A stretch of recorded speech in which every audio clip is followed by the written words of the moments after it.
soit en direct, soit en différé, pour ce vidéo café exceptionnel de présentation de la première mouture, de la première version de notre baromètre Sciences et Société sur les rapports entre la science et la société. Donc, on a Plus. Je vous entends plus. Vous êtes en mute. Oui, Et là, vous m'entendez ou pas? oui, Voilà. c'est bon, Là, c'est bon, terminé. c'est bon. Vous savez ce que le juge avait dit à Lavoisier? Enfin, à vrai dire, c'est une légende, hein, pour tout vous dire. J'ai vérifié, c'est une légende. Ce n'est pas une parole tout à fait authentique, mais enfin, elle est bien trouvée, hein. La République n'a pas besoin de savants. À un Lavoisier qui demandait 15 jours de plus avant son exécution pour vérifier, pour finir des expériences. La République n'a pas besoin de savants. En tout cas, c'est ce que de plus en plus les Français ont l'air de penser. Notre démocratie n'aurait pas besoin de savants ou de gens qui respectent les savants.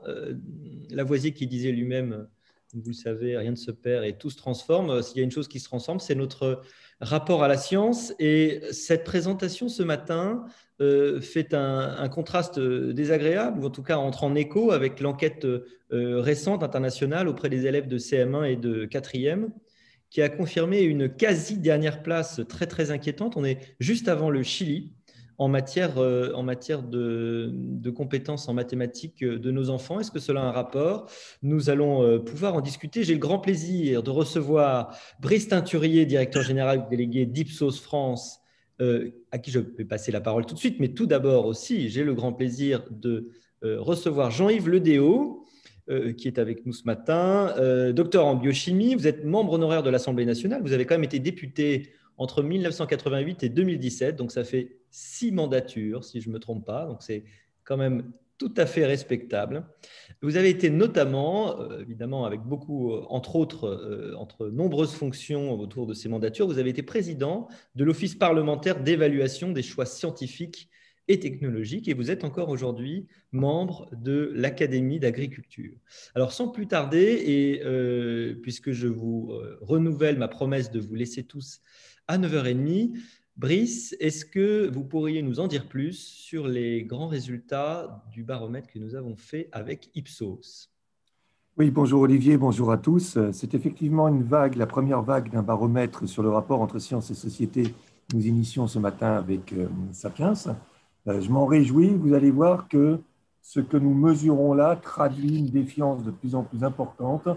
Peut-être pas un basculement, peut-être pas uniquement dû aux mauvais résultats de nos élèves de CM2, notamment en matière scientifique, mais il y a un lien avec le niveau de diplôme dans la plupart des enquêtes. Des questions. Je rentre tout de suite dans le vif du sujet. L'enquête a été réalisée très récemment, fin octobre, auprès d'un échantillon classique national représentatif de la population française, 2000 personnes. Alors tout d'abord, nous avons un premier bloc de questions autour de la capacité de nos concitoyens à bien comprendre les enjeux scientifiques, en tous les cas à nous dire s'ils les comprennent bien. Et le résultat, vous allez le voir, est que par rapport à une enquête qu'on avait réalisée pour Le Monde et la Recherche en 2012, eh bien, on a une baisse sur la plupart de ces indicateurs qui traduit à minima un grand trouble de la part d'une partie importante des Français. Vous le voyez ici, quand on demande donc aux interviewés si en règle générale ils ont le sentiment de bien comprendre ou pas les enjeux des grandes découvertes scientifiques, on est à un petit 58%, et surtout qui est en baisse de 6 points par rapport à 2012. Les résultats des travaux scientifiques, on est à 50%, là aussi petite érosion, donc un Français sur deux confesse de ne pas bien comprendre les résultats des travaux scientifiques. Et dès qu'on passe sur les applications potentielles des dernières grandes découvertes des scientifiques ou la façon dont les scientifiques travaillent au quotidien, eh bien là, on descend en dessous d'un Français sur deux. Et à chaque fois, sauf sur le dernier item, vous voyez qu'on est plutôt en baisse par rapport à juin 2012. Donc on aurait pu penser, c'est un des premiers enseignements, que la Covid-19, la montée en puissance de la science, le fait d'avoir des scientifiques de plus en plus présents sur les plateaux allait permettre aux Français de mieux appréhender un certain nombre d'enjeux. Pas du tout. C'est même le contraire qui s'est produit.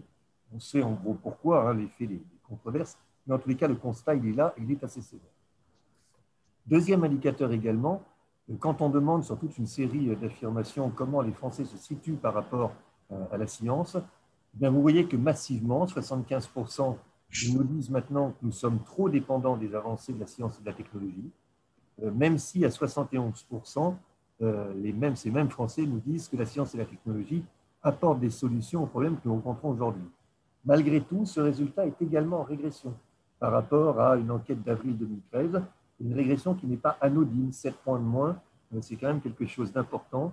Donc il y a un peu moins de croyance en la science et la technologie et dans sa capacité à apporter un certain nombre de solutions. Et puis le rapport est beaucoup plus malaisé dès lors qu'on creuse un peu d'autres situations. Par exemple, le type de changement que génère la science et la technologie. Vous voyez qu'un Français sur deux nous disent que ces changements sont trop rapides dans leur vie de tous les jours. Est-ce que grâce à la science et la technologie, les générations du futur vivront mieux que celles d'aujourd'hui?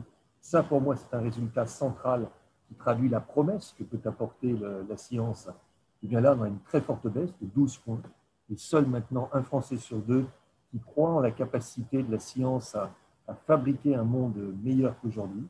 C'est important parce que quand vous êtes dans ce type de situation, et je le mesure avec d'autres enquêtes, vous avez un retour de la nostalgie, un retour du rétroviseur où on vous dit en France c'était mieux avant, etc., etc., en post-rationalisant des choses totalement erronées. En tous les cas, ça fonctionne comme ça. Et puis, est-ce que la science et la technologie produisent plus de dommages que d'avantages? Là aussi, résultat en progression, 43% de Français qui nous disent oui, elle a plus d'inconvénients, plus d'effets négatifs que d'effets positifs, cette science. Et est-ce qu'on peut faire confiance à la science et la techno pour ne pas introduire dans la société des innovations qui auraient des conséquences graves pour l'humanité dans le futur? Un petit 39% seulement de Français qui nous disent que oui, et une majorité forte, 47 et 14% de plutôt pas ou de pas du tout, qui nous dit non. Donc, très clairement, sans qu'il y ait un désaveu de la science, encore une fois, on nous dit à 71% malgré tout que la science va apporter des solutions aux problèmes que nous rencontrons aujourd'hui. Donc, sans qu'il y ait un désaveu massif, à inverser l'ensemble des résultats, on voit quand même clairement et nettement un malaise grandissant et une défiance grandissante. Alors, cette défiance, elle n'est pas simplement, elle ne touche pas que la science et ce qu'elle peut produire en bien ou en mal, elle est directement racinée dans la parole des scientifiques. Et là, on a véritablement un effet de la pyramide. Vous le voyez, on a testé toute une série d'assertions sur les scientifiques, et notamment sur la façon dont les controverses scientifiques doivent être perçues par nos concitoyens. Et quand on propose deux modalités du type, quand les scientifiques ne sont pas d'accord entre eux sur un même sujet, c'est souvent parce qu'ils défendent des intérêts financiers privés ou c'est surtout parce que la recherche ne permet pas encore de trancher, et bien là, pour le coup, vous avez aujourd'hui une majorité assez nette, 58%, de Français qui vous disent non, quand il y a de la controverse, ce n'est pas une question d'épistémologie ou une question d'état de la science, c'est la défense d'intérêts financiers privés. Et on avait un rapport déjà un peu inquiétant en 2013, il y a 7 ans, mais qui était malgré tout encore équilibré, et là qui a basculé vers cette idée qu'il y aurait derrière la parole des scientifiques des enjeux financiers qui expliqueraient en réalité leur désaccord. Est-ce qu'on se méfie de plus en plus de la science et des innovations technologiques parce qu'elles auraient des effets négatifs sur notre environnement et sur notre santé, ou au contraire, est-ce qu'on a confiance en cette même science pour améliorer la qualité de notre environnement? J'ai envie de dire même constat, même forme de désaveu, puisque la défiance l'emporte. C'est tout à fait cohérent avec l'indicateur qu'on avait vu précédemment, de l'idée que science et technologie peuvent fabriquer plus de mal que de bien par rapport à un certain nombre de grands sujets, et là notamment tout ce qui relève de l'environnement et de la santé. Et puis, est-ce que les Français ont le sentiment que les désaccords au sein de la communauté scientifique sont plus importants qu'avant ou pas? Et là, vous voyez également, je n'ai pas de rappel, vous voyez également quand même qu'un Français sur deux, à tort ou à raison, mais a le sentiment qu'il y a plus de désaccords qu'avant. Et c'est un effet évident des controverses qui ont vu le jour sur les traitements liés à la COVID-19, les tests, etc., etc. Donc on aurait pu penser, je le pensais assez naïvement, que cette période et cette épidémie allaient revaloriser la parole scientifique. En réalité, les rebondissements ont fait que c'est plutôt l'effet inverse qui est en train de se fabriquer. Alors quand on pose maintenant une série de questions sur la confiance que les Français ont sur la capacité des scientifiques à dire la vérité, ce point est évidemment essentiel, dire la vérité sur les résultats et les conséquences de leurs travaux dans toute une série de domaines, là on voit des choses qui sont très contrastées et très révélatrices. quand on est sur des sujets où il n'y a pas a priori d'enjeux et de controverses publiques déjà établis, type les énergies nouvelles. Bien, les Français font confiance aux scientifiques pour dire la vérité, 65%. Sur les vaccins, même si là, vous avez noté également qu'on est en baisse par rapport à 2013. Sur les vaccins, petite majorité malgré tout, 57%, ce n'est pas écrasant, mais on est encore dans quelque chose où on nous dirait majoritairement qu'on peut faire confiance à ces scientifiques pour dire la vérité. Sur la génétique et sur le réchauffement climatique, on commence à aborder des sujets où les choses sont plus tendues. Le réchauffement climatique, 51% seulement des Français font confiance aux scientifiques pour dire la vérité. Je vous renvoie également là une grande enquête qu'Ipsos a réalisée récemment sur les questions climatiques pour EDF dans 30 pays. Et dans le monde, en gros, vous avez quand même toujours 32% de climato-sceptiques qui nient l'origine humaine du réchauffement climatique et des focus, notamment sur la France, qui sont également intéressants. Et puis ensuite, quand on aborde toute une série d'autres sujets, il peut y avoir des taux de sans réponse importants qui traduisent là pour le coup la méconnaissance des Français sur les cellules souches, sur les neurosciences. Vous voyez là qu'on est à plus d'un Français sur 5 qui traduit ou sur 4 qui traduit sa connaissance. Et ensuite, dès qu'on est sur des sujets vraiment clivants, le nucléaire, la santé, la Covid-19, les pesticides, et bien pour le coup, les taux de confiance régressent très fortement et sont inférieurs à 1 Français sur 10. Donc c'est très contrasté. Et dès qu'il y a de la controverse et le sentiment, on l'a déjà vu et on va le revoir, que derrière des intérêts financiers sont en jeu, et bien à ce moment-là, immédiatement, l'opinion publique se crispe et exprime une défiance à l'égard des scientifiques. Alors, on le voit aussi sur ces indicateurs-là. Quand on demande à nos concitoyens si on peut faire confiance aux scientifiques pour respecter les lois et les règles qui encadrent leur recherche, ils nous disent que oui, malgré tout, aux 2/3. Donc, l'encadrement et ce qu'il produit est perçu positivement. Est-ce que ces mêmes scientifiques sont efficacement contrôlés par des autorités de sûreté nationale ou européenne? Là encore, oui, et ça a même plutôt augmenté par rapport à 2013. Donc, le sentiment de savants fous qui seraient dans leur laboratoire livrés à eux-mêmes n'est pas exact, n'imprègne pas, Dieu merci, la société française, loin de là. En revanche, si on considère, si on pose la question sur la confiance accordée pour dire la vérité, s'il y avait des répercussions des recherches menées par les scientifiques sur la santé des individus, et bien là, on tombe quand même à 48% seulement. Et vous le voyez, on a 52% de nos concitoyens qui nous disent que non, ils ne font pas confiance aux scientifiques pour dire la vérité. Simplement, j'insiste sur l'intitulé, simplement pour exprimer le résultat exact de leurs travaux, dès lors qu'il y aurait un lien sur la santé, défiance qui devient défiance majoritaire. Et puis, les scientifiques français ne sont pas perçus comme étant globalement indépendants des groupes de pression industrielle. Et c'est là un des aspects majeurs du problème dans notre pays, l'idée que derrière les scientifiques, il y aurait des groupes de pression avec des intérêts privés. Et c'est ce qui explique en grande partie cette défiance à l'égard des scientifiques. Enfin, est-ce qu'on est suffisamment informé et consulté sur les débats et les enjeux de la recherche?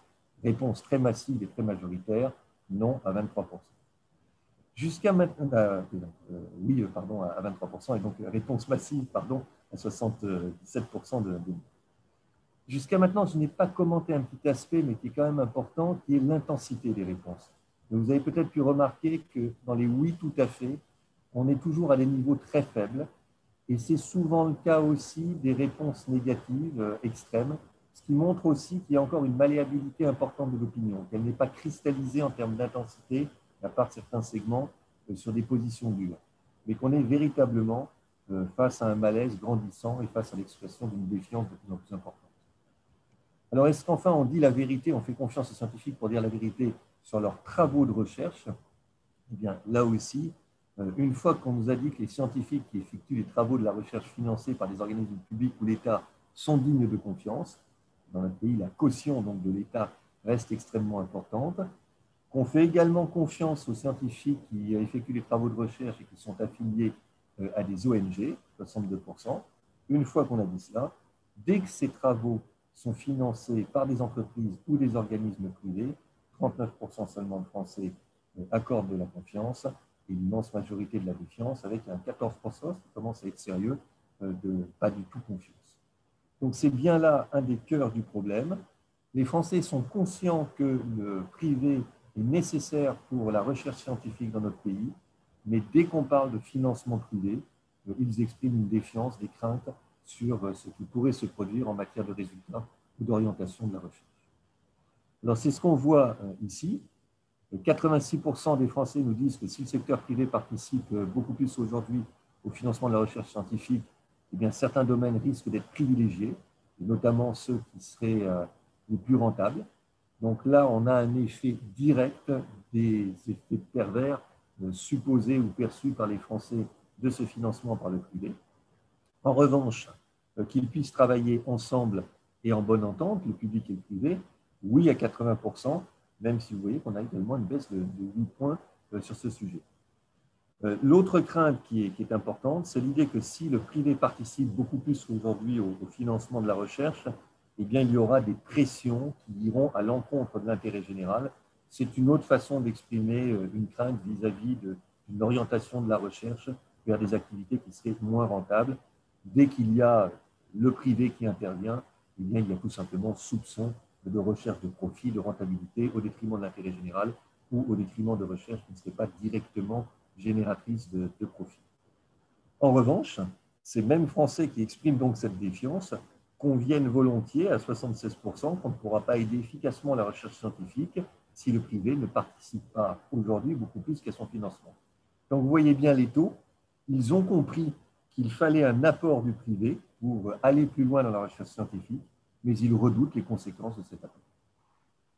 Troisième volet de notre enquête, une sorte de paradoxe français, puisqu'on a ces niveaux de défiance que je viens de commenter, mais qui coexistent malgré tout avec des attentes qui restent très fortes à l'égard de la recherche, notamment en matière de santé. Alors d'abord, quand on demande à nos concitoyens s'ils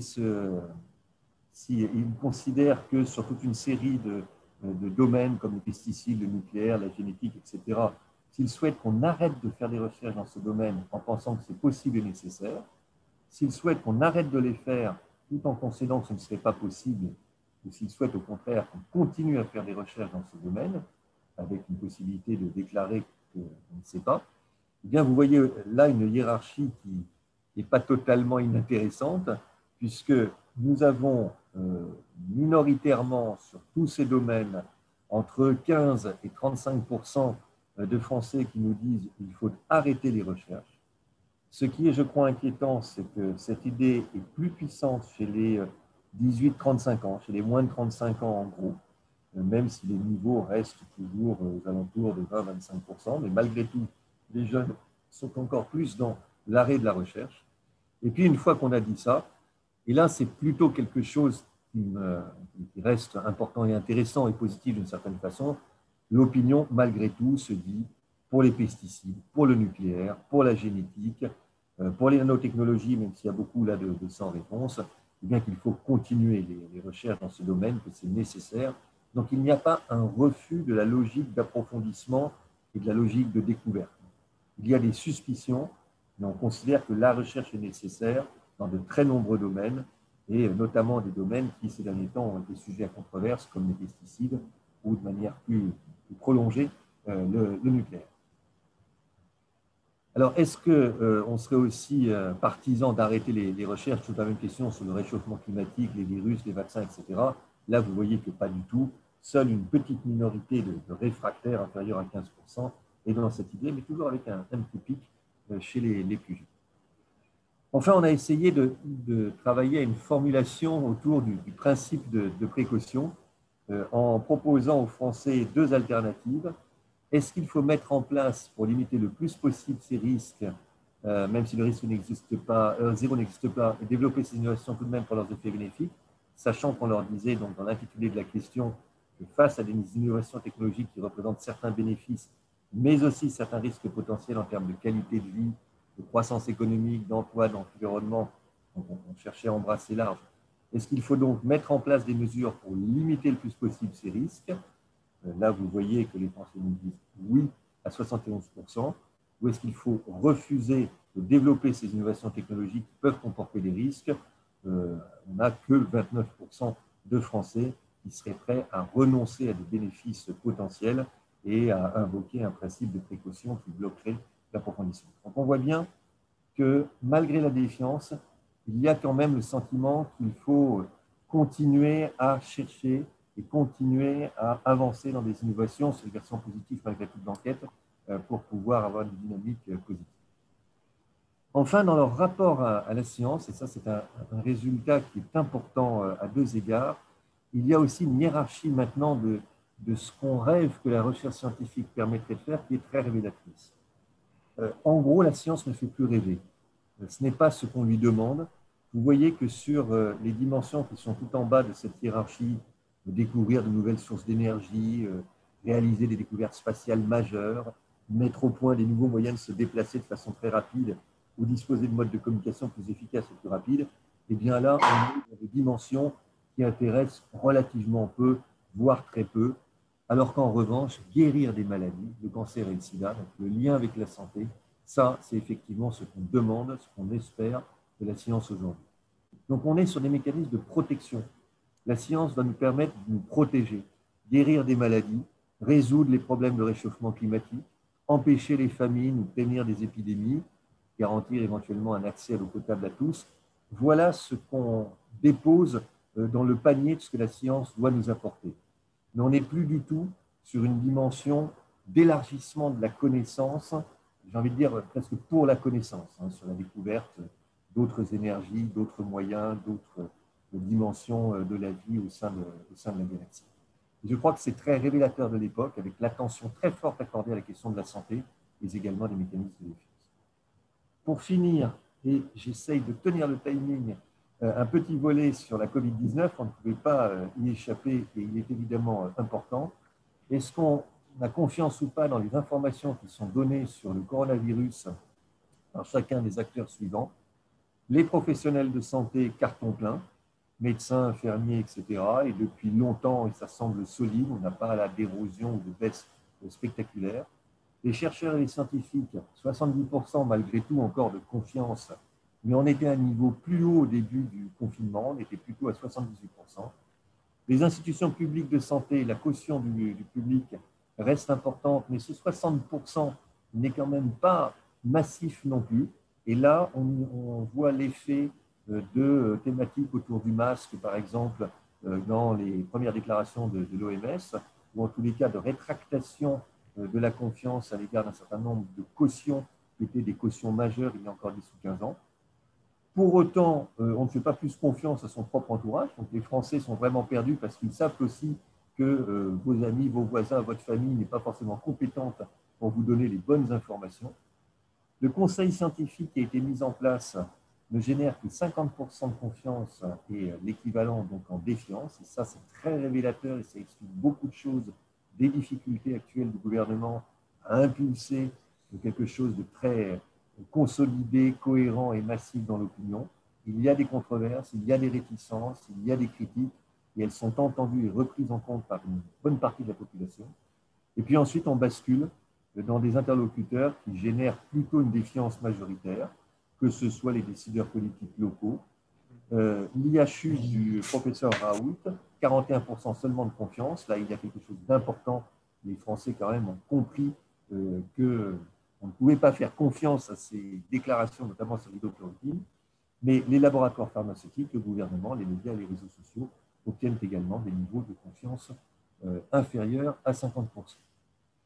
Enfin, quand on demande sur la décision politique comment les choses doivent se passer, est-ce que c'est aux scientifiques de dire quelles mesures doivent être prises pour lutter contre l'épidémie et le gouvernement doit les appliquer, ou est-ce que c'est au gouvernement de prendre ses responsabilités? Et vous voyez que paradoxalement, mais c'est un effet de la peur, malgré la défiance qu'on a à l'égard d'un certain nombre de choses, quand on parle des scientifiques, le niveau de confiance, on l'a vu, est à 70%, et 76% des Français nous disent le politique devrait s'aligner directement sur ce que disent les scientifiques. Il y a des petits écarts suivant le niveau de diplôme. Plus vous êtes diplômé et plus vous êtes dans l'idée que la décision politique peut et doit avoir une certaine autonomie par rapport à l'éclairage scientifique. Et le rapport entre ces 76% et ces 24% reste néanmoins massif. Et puis, est-ce que toujours il est normal aux yeux des Français qu'il y ait des changements d'avis de ces scientifiques sur les traitements parce que cela renvoie à des choses qu'on ignore encore? Ou est-ce qu'au contraire, s'il y a des changements, c'est qu'on ne sait pas? eh bien là, l'idée, malgré tout, qu'il y a beaucoup de choses qui n'ont pas encore été découvertes, comprises, etc., reste majoritaire. Mais il faut tout de suite contrebalancer ce bon résultat qui serait une attitude donc saine vis-à-vis de l'avancée de la science par le résultat que vous avez en dessous. Dès que la question de l'argent réintervient, elle constitue une grille de lecture qui explique aux yeux des Français qu'on est quand même surplus sur les intérêts financiers privés et que c'est pour ça qu'il y aurait des désaccords entre les scientifiques.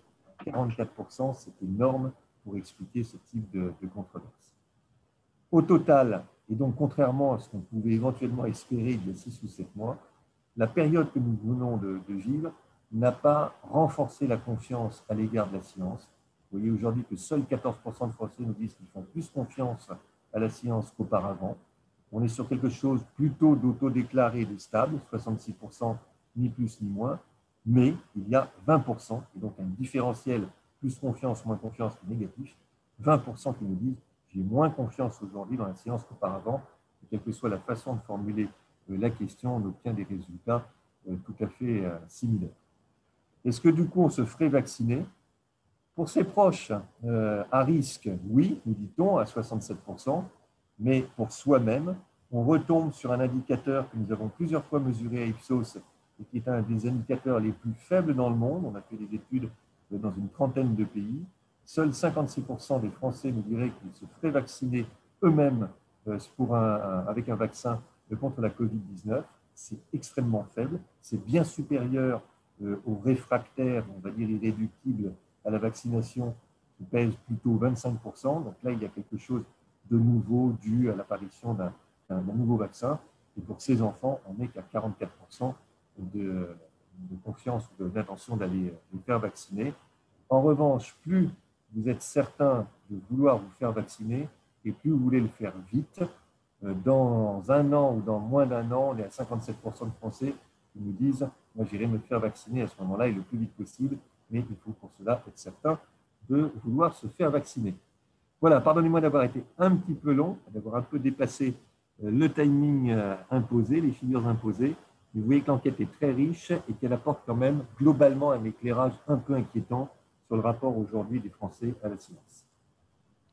Merci beaucoup, Brice. Une bonne façon de vérifier qu'il y a une différence entre ce qui est passionnant et ce qui est réjouissant. Je crois qu'on va devoir attendre un petit peu pour la magie de Noël. Mais bon, en ce moment, c'est un peu notre lot à tous. Je crois que c'est vraiment passionnant. D'abord, il y a des questions qui ont été posées en ligne. Donc, vous pouvez continuer à les poser. Je sais qu'une des premières, c'était est-ce que les résultats sont disponibles? Brice, si je ne me trompe pas, ils sont déjà en ligne sur le site d'Ipsos. Alors, normalement, oui. Je n'ai pas vérifié ce matin.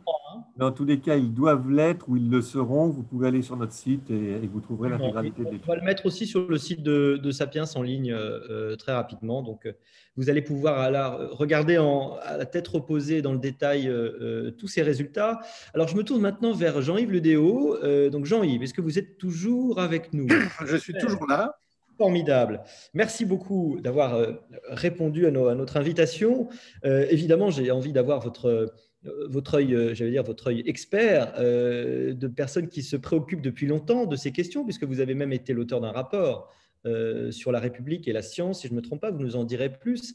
Est-ce qu'il y a une différence? J'ai plein de questions, mais alors vous allez pouvoir nous répondre en fonction de ce qui vous intéresse le plus. Mais quelle est la cause de cette défiance? On voit bien qu'il ne s'agit pas d'une méfiance, mais bien d'une défiance. Donc c'est pire. Hein. C'est pas la confiance, c'est pas une méfiance, c'est-à-dire a priori un doute. C'est plutôt carrément une défiance qui est assumée. Quelle en est la cause? Est-ce que les Français sont différents des autres pays? Évidemment, quels en sont les mécanismes de production et puis quelles en sont les solutions? Jean-Yves. Oui. D'abord, moi, je trouve que ce sondage est très riche et plus qu'une défiance, je dirais une perte de confiance ou du pessimisme. Et ce qu'on voit, c'est qu'aussi il y a des antagonismes. C'est-à-dire qu'à la fois, les Français comptent sur la science pour résoudre leurs problèmes, mais en même temps, ils confondent science et application des sciences. Et il y a quand même eu, dans le passé, un certain nombre d'applications des sciences qui ont donné lieu à des effets qui n'étaient pas positifs pour nos concitoyens. On est quand même sans doute plus sensible que d'autres pays. Ça n'a pas été indiqué. Si à un moment donné, ça a été indiqué dans le sondage sur la manière dont on pensait qu'on avait géré la crise du Covid. Et il y avait là un paradoxe, c'est qu'on était à peu près au même niveau que la Chine, d'après nos concitoyens. Mais l'autre paradoxe, je pense, c'est qu'il y a plusieurs catégories de Français dans ceux qui ont une certaine défiance, comme vous l'indiquez, sur la science.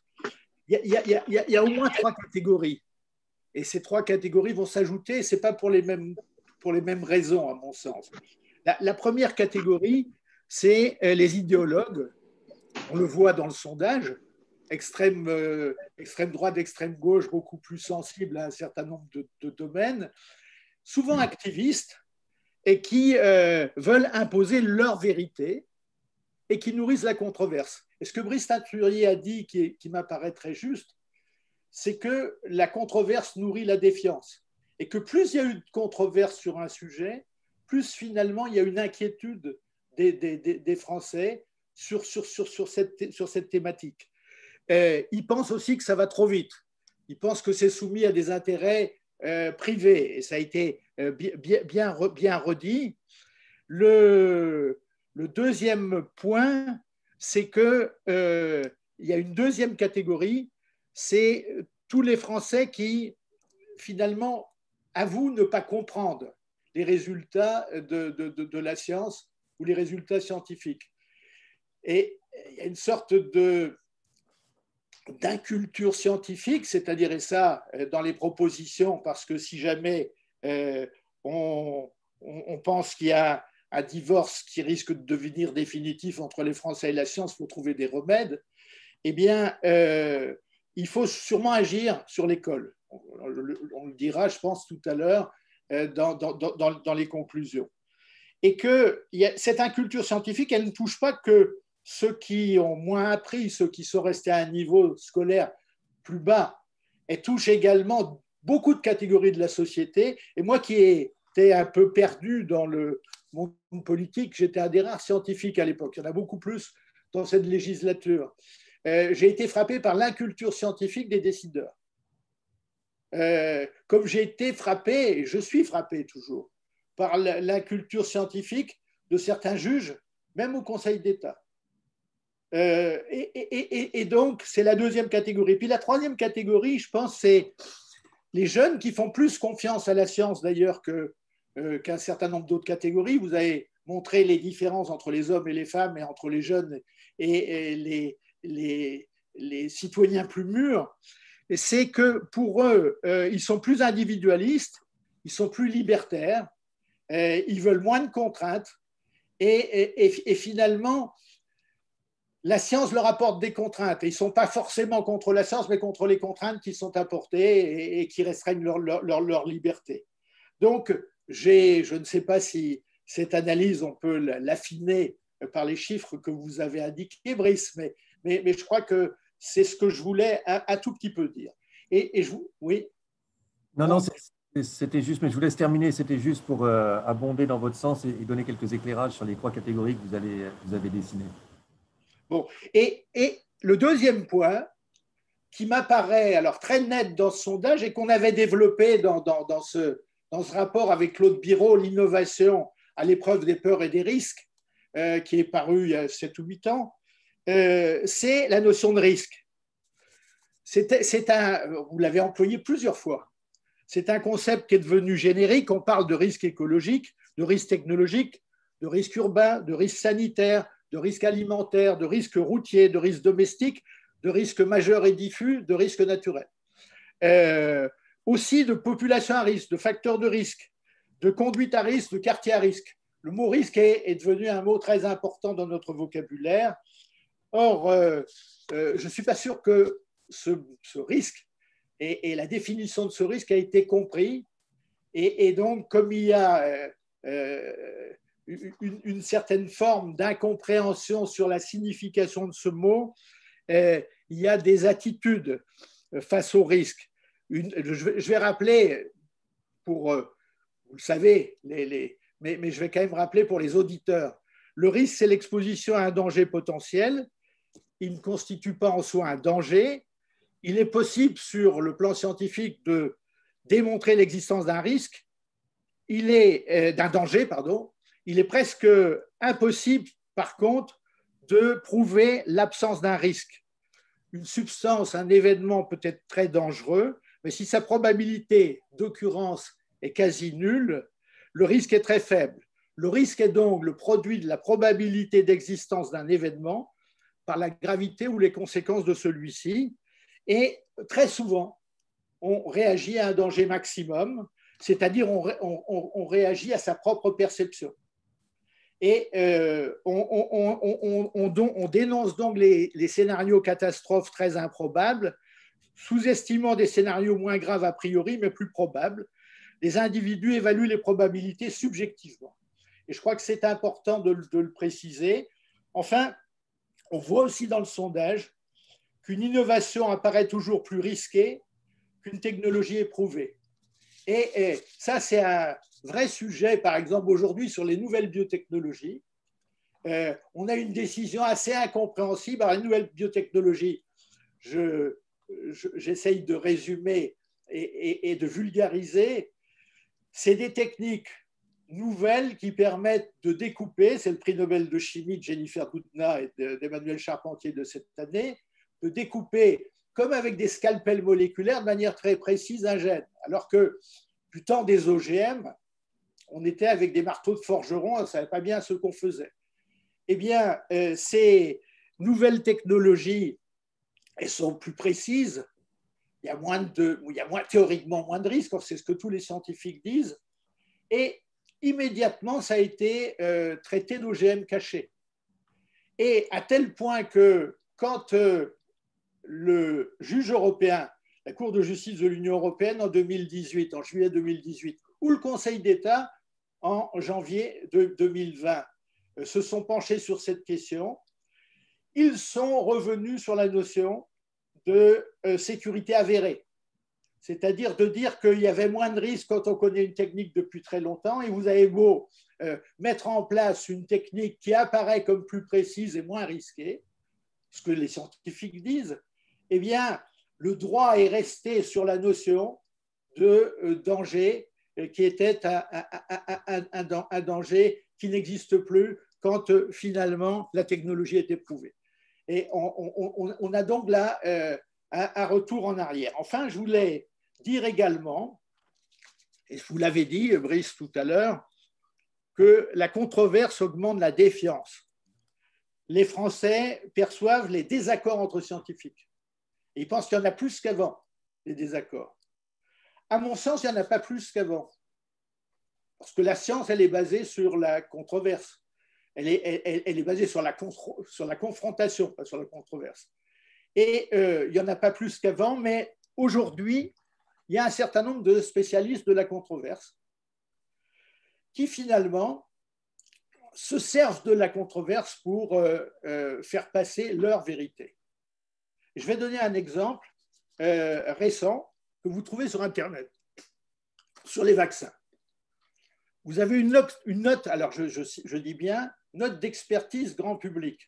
Je ne sais pas ce qu'expertise grand public veut dire, mais sur les vaccins ayant recours aux technologies OGM, du docteur Christian Velot, qui est généticien moléculaire à Paris-Saclay et président du conseil scientifique du CRIGEN. Tout part d'un bon vernis scientifique. On développe ce qu'est l'ADN, ce que l'ARN messager, on développe ce qu'est un vaccin, on développe ce qu'est un virus. Et on traite uniquement de l'analyse des risques des candidats vaccins contre la Covid-19 en traitant de tous les candidats vaccins et de toutes les sortes de candidats vaccins. Pas une fois dans cet article, il y a le mot bénéfice, et on voit à plusieurs fois que le vaccin, par exemple, inactivé ne signifie pas une absence de risque, que des patients ont été atteints par la paralysie de Bell, qu'il y a une augmentation du risque d'infection, que dans le cas des protéines antigéniques, elles sont peu efficaces. On revient sur la question des adjuvants. Une phrase qui est quand même assez incroyable, certes, tous les défauts de repliement, puisqu'on parle de repliement de protéines, ne font pas des prions, mais prions pour que les protéines virales du vaccin se replient bien. On parle de risque d'apparition de virus recombinants. On parle de risques spécifiquement liés à l'utilisation de vecteurs viraux modifiés avec l'immunotoxicité. Et on termine en disant que la législation européenne, elle n'aurait pas dû permettre tout ça, c'est-à-dire c'est un réquisitoire contre les vaccins. Comment voulez-vous qu'à un moment donné, quand sur les réseaux sociaux et avec un dédoublement de ce type d'article, comment voulez-vous que les Français soient sereins? Et ils ne peuvent pas l'être, c'est-à-dire que d'une part, il y a ceux pour qui on conforte leur vérité, d'autre part, il y a tous ceux qui ne savent pas et qui, à un moment donné, eh bien, voient que cette controverse va finalement générer de l'incertitude chez eux. Et c'est, je crois, l'incertitude qui, à un moment donné, provoque la défiance. Voilà un certain nombre de remarques. J'aurais pu développer également le rôle des médias qui ne sont pas toujours sur ces questions, qui ne sont pas toujours, qui permettent la diffusion des peurs et qui ne donnent pas toujours des informations objectives. Et là, juste encore un exemple, je pense à une émission de Arte, que j'aime bien, en janvier 2018, de Vox Pop sur justement les plantes obtenues par mutagénèse.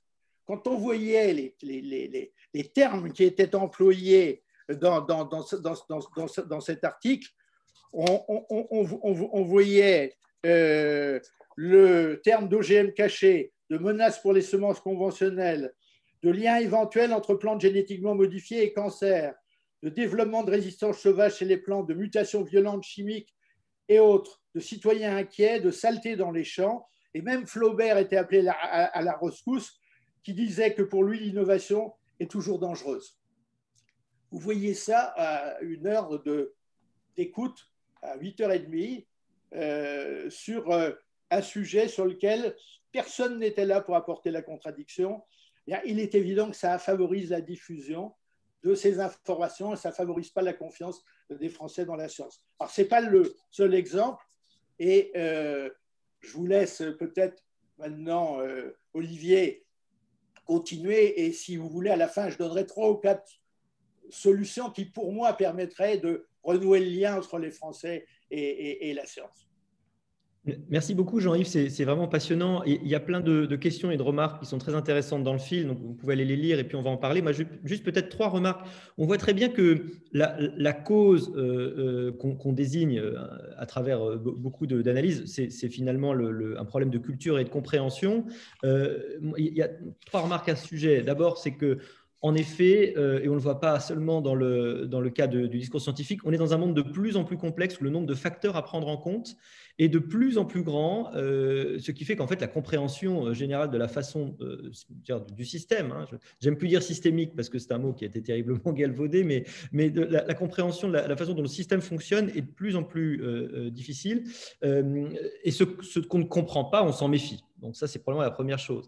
La deuxième idée, c'est que, comme vous y avez fait allusion, sans dire le terme, mais je vais oser, mais en fait, le critère de Popperien de falsifiabilité est interprété comme une faiblesse de la science. C'est-à-dire qu'on dit, mais finalement, la science, elle doute tout le temps parce qu'elle peut être prouvée fausse.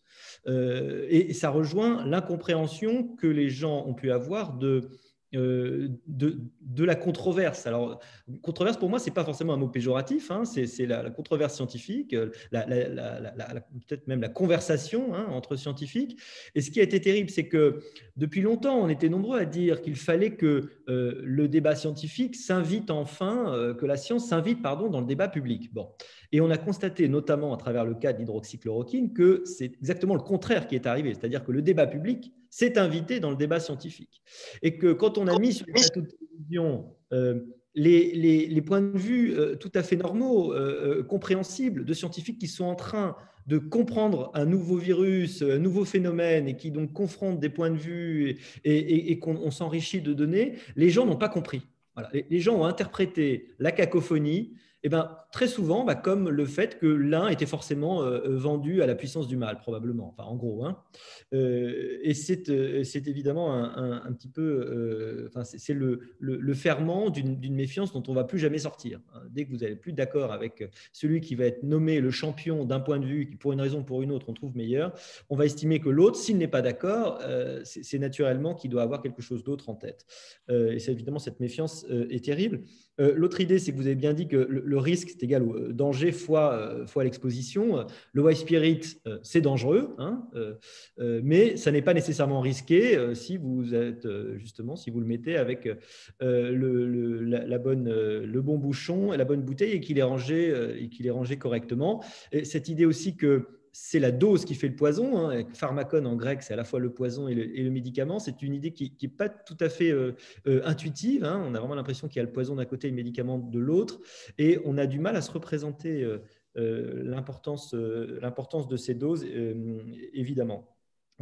Et juste pour terminer, on va peut-être après parler de la question de Catherine qui me paraît très intéressante et je vais vous la poser, Jean-Yves. J'ai l'impression qu'il y a quand même beaucoup de choses dans les résultats qu'on a vus, que Brice nous a présentés, qui sont liés aussi à ce qu'on avait étudié avec Sapiens à une époque, c'est-à-dire l'inculture des Français en économie aussi. C'est-à-dire notre rapport très particulier à l'initiative privée, à l'entreprise privée, au mécanisme de marché de façon générale. Et à l'économie, on avait beaucoup travaillé là-dessus avec l'un de nos experts, avec Pierre Robert notamment. On a même fait un livre chez Larousse sur ce sujet. De notre conception, de notre méfiance vis-à-vis de l'entreprise et de l'initiative privée comme étant uniquement opposée, non seulement elle n'est pas toujours en lien, mais on pense qu'elle est toujours opposée à l'intérêt public, on en tire l'idée que tout ce qui vient de l'entreprise, tout ce qui peut être issu d'initiatives privées est forcément mauvais. Je crois que vos résultats le montrent de façon éclatante. Alors, Catherine nous pose cette question très intéressante de l'idée qu'on pourrait essayer de sortir du principe de précaution. Est-ce que ce principe de précaution, à votre sens, Jean-Yves, fait partie des obstacles aujourd'hui à notre rapport à la science, en effet? Est-ce que c'est la réalisation de cette défiance? Est-ce que c'est la matérialisation de cette défiance? Alors, je vais y répondre et comme vous m'aviez demandé de proposer des solutions, j'en développe 5, dont celle-là. Oui. La première, c'est modifier, à mon sens, les conditions de l'expertise.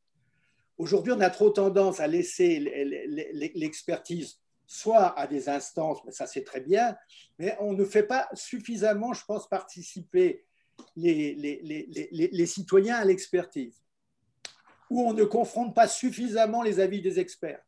C'est facile d'avoir sa vérité à la télévision quand on parle 30 secondes. Donc, comme nous l'avions fait depuis maintenant 30 ans à l'Office parlementaire, je pense que l'organisation d'une expertise publique, collective, contradictoire, elle est nécessaire, d'abord entre les experts, mais toujours de faire venir des étudiants, des citoyens dans le débat, pas des citoyens dont c'est le métier d'être dans des débats, des citoyens qu'on prend dans des universités ou qu'on demande à Ipsos, par exemple, de dire à 10 personnes de venir, ce que nous avions fait dans la première conférence de citoyens, ce qui n'a pas forcément été fait, enfin en tout cas pas avec les mêmes méthodes dans la Convention citoyenne. Donc l'expertise publique collective contradictoire est de voir si des solutions consensuelles se développent. Deuxièmement, je l'ai dit un peu tout à l'heure, il faut agir sur l'école et le lycée. Je pense qu'on aura des citoyens qui comprendront mieux la science d'une part, mais qui donneront plus leur avis sur ces sujets si jamais à l'école ou au lycée, on est capable de les former à la sélection pertinente d'informations, diffusées notamment sur Internet, à la distinction entre les dangers éventuels intrinsèques dues à une technologie et à ses applications, à l'élargissement d'une balance, et je vais dans votre sens, Olivier, d'une balance entre les bénéfices et les risques, leur évaluation au niveau socio-économique, social et environnemental. C'est-à-dire si on est capable de faire ça, et c'est ce que nous avions demandé dans une résolution, votée malheureusement, votée à l'Assemblée à l'unanimité en 2017, sur Science et Progrès dans la République, mais qui n'a pas eu un impact très fort sur les gouvernements. Alors, ça n'avait pas eu plus d'impact sur les gouvernements précédents. Troisièmement, et c'est votre question, c'est la question de Catherine que j'ai vue dans les questions, les nouveaux équilibres entre précaution et action. Et que le principe de précaution, je l'ai voté comme un certain nombre de personnes. Et je ne pense pas qu'il faille remettre en cause le principe de précaution. Mais il ne faut pas ne penser qu'à son article 5. À côté de l'article 5 du principe de précaution, il y a un article 9 de la Charte de l'environnement qui dit que la recherche et l'innovation doivent apporter leur concours à la préservation et à la mise en valeur de l'environnement. D'abord, il faudrait préciser le principe de précaution, sans doute par la loi, dire quel est son champ d'application, parce que c'était l'environnement, et il y a d'autres champs d'application, ça a été élargi aujourd'hui, et peut-être avoir un pendant, c'était la question de Catherine, du principe de précaution, si en tout cas c'était notre position, qui serait un principe d'innovation, et qui, en même temps, dirait que l'innovation, elle est bonne pour un pays, parce que c'est par l'innovation qu'on résout un certain nombre de problèmes et qu'on développe également l'économie d'un pays. Le quatrième point, c'est que sur ces questions complexes, vous avez dit le mot complexe, il est évident que, comme le GIEC l'a fait sur le climat, il faudrait un organisme international composé d'un comité permanent d'experts qui traiterait de ces questions au niveau international. Car on ne peut pas laisser dire ce qu'on entend aujourd'hui par une minorité de la population. Il y aura des problèmes dans certains vaccins. Certains vont être arrêtés après des évaluations, après des essais cliniques. Mais de dire, quand on a connu la rougeole, quand on a connu la polio, de dire qu'à un moment donné, le vaccin, je ne le fais pas parce que ça ne me convient pas ou parce que je n'ai pas de risque, personnellement parce que je suis jeune, ou en tout cas je ne perçois pas ce risque, c'est à mon avis, au niveau collectif, une aberration. Il faudrait donc ce comité international qui, petit à petit, donnerait des solutions.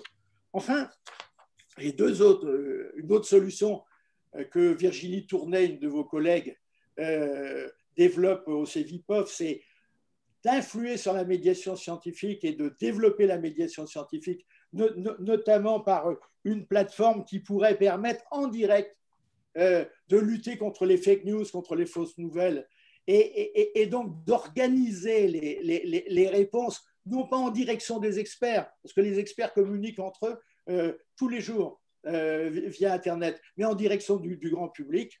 Et enfin, mais ça c'est sans doute le plus dur à régler, il faudrait redonner plus de courage politique à nos gouvernants, à nos décideurs.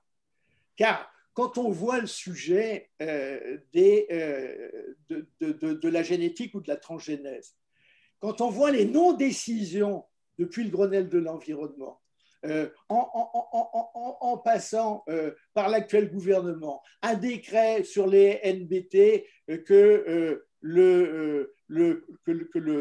le Conseil d'État exige depuis janvier, qui n'est toujours pas publié. Heureusement qu'il n'est pas publié parce qu'il est scientifiquement aberrant et juridiquement contestable. Mais quand on voit cela, eh bien, on se dit qu'il faudrait donner du courage aux politiques, car finalement, la non-décision, la patate chaude permanente sur ces sujets des politiques conduit à l'absence de prise de décision et conduit à une défiance de plus en plus grande des Français. Voilà quelques petites solutions, mais ça impose bien sûr que les politiques s'en saisissent.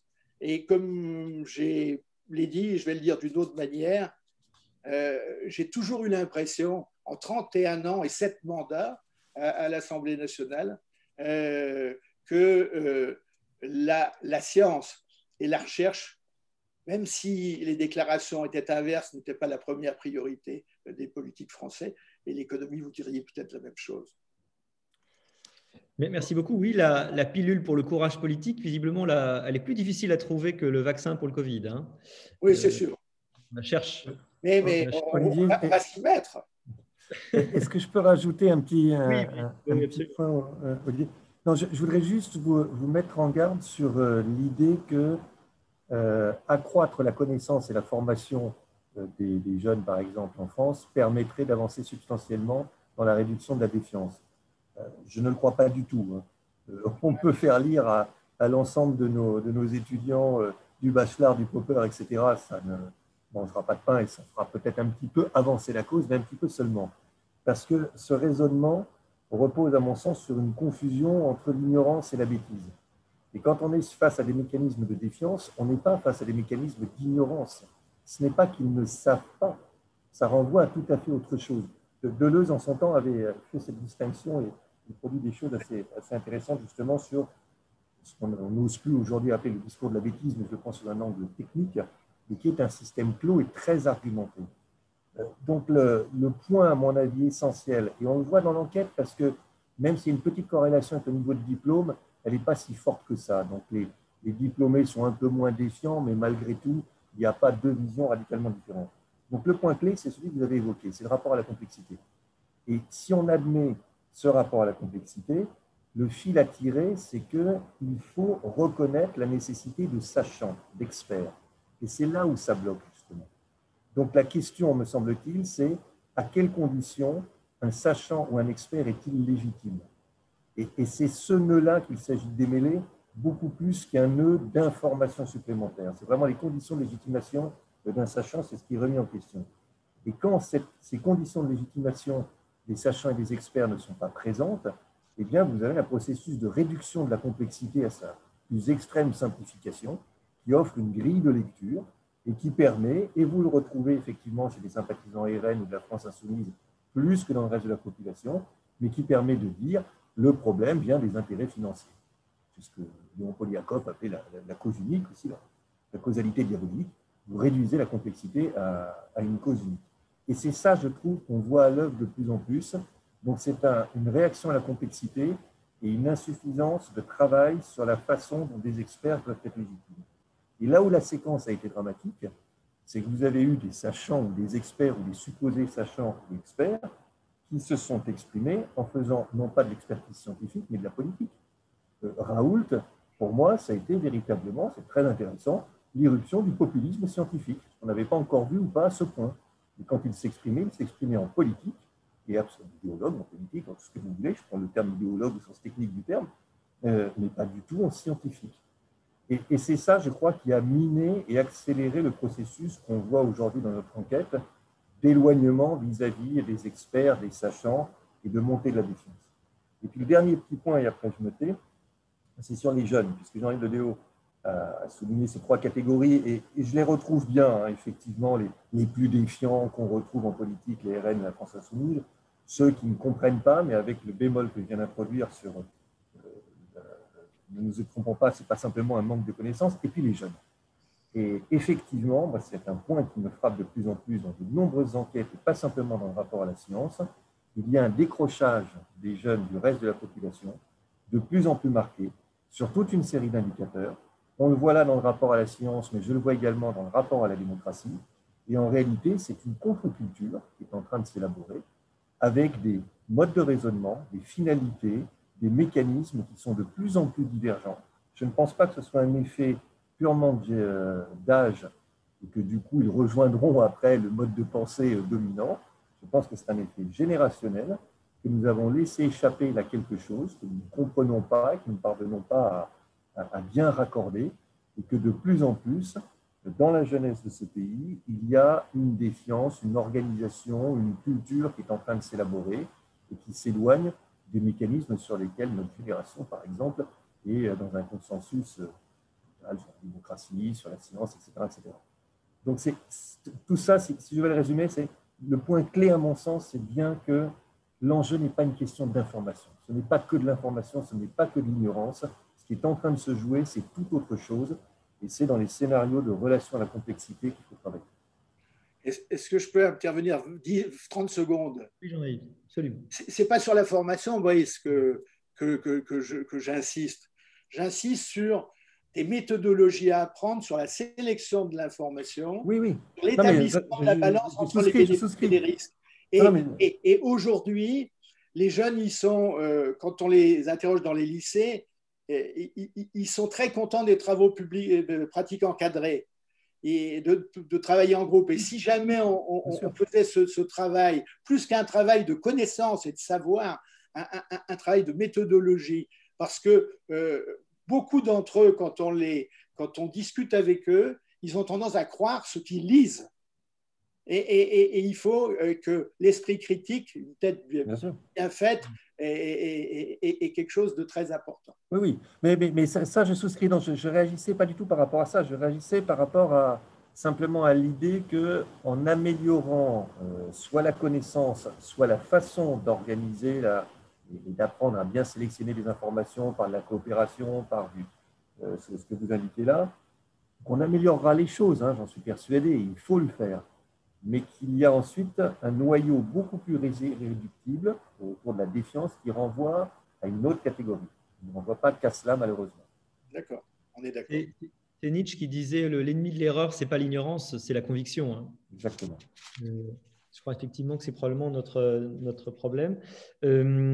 Écoutez, je suis absolument désolé, mais il est déjà 9h35. Tout ça a passé très vite. Naturellement, ce n'est pas un chapitre qu'on clôt, hein, c'est un débat qu'on ouvre. Il faudra qu'on réorganise évidemment des réunions. Et d'ailleurs, nous lançons ce baromètre à l'occasion du lancement de notre observatoire Sciences et Société, dédié justement à ces questions, à la question du rapport à la science et à la société. Voilà une première pierre importante, pas tout à fait réjouissante, mais importante et qui justement indique probablement qu'il y a un très grand programme de recherche à développer. D'ailleurs, j'en profite pour faire la pub pour notre première émission Sapiens Sapiens que vous pouvez aller retrouver sur la chaîne YouTube, et sur le site internet, où j'ai reçu justement Gérald Bronner et nous avons parlé de ces problèmes de croyances et d'enfermement dans les croyances et voilà, de processus en fait sectaires en réalité. Il y en a bientôt un autre qui va sortir. Je vous donne rendez-vous pour plein d'autres débats. Alors notamment la semaine prochaine, notre deuxième opus des rencontres de la France qui gagne en partenariat avec Syntec Numérique, nous parlons de la cybersécurité. C'est à 8h30, c'est le jeudi 17, mais aussi ça sera enregistré en ligne. De la même façon d'ailleurs que ce petit déjeuner, ce visio-café ce matin, il est enregistré et il sera aussi disponible en ligne. Il me reste à remercier énormément Brice Teinturier et Ipsos pour ce travail magnifique et très intéressant. Et donc, on va continuer à travailler ensemble naturellement. Et bien entendu, merci beaucoup Jean-Yves. Ce n'est qu'un au revoir. Hein. Il faut absolument qu'on continue à discuter et à parler de ces sujets-là. Merci à tous d'être venus. Il y avait du monde ce matin. On voit que ce sujet intéresse, mobilise. Et donc, eh bien, on va continuer parce que c'est ce qu'on fait chez Sapiens et on est heureux de le faire. Merci à tous et très, très bonne journée. Merci. Merci à vous. Voilà. À bientôt. Bonne journée. Merci à tous. Bonne journée.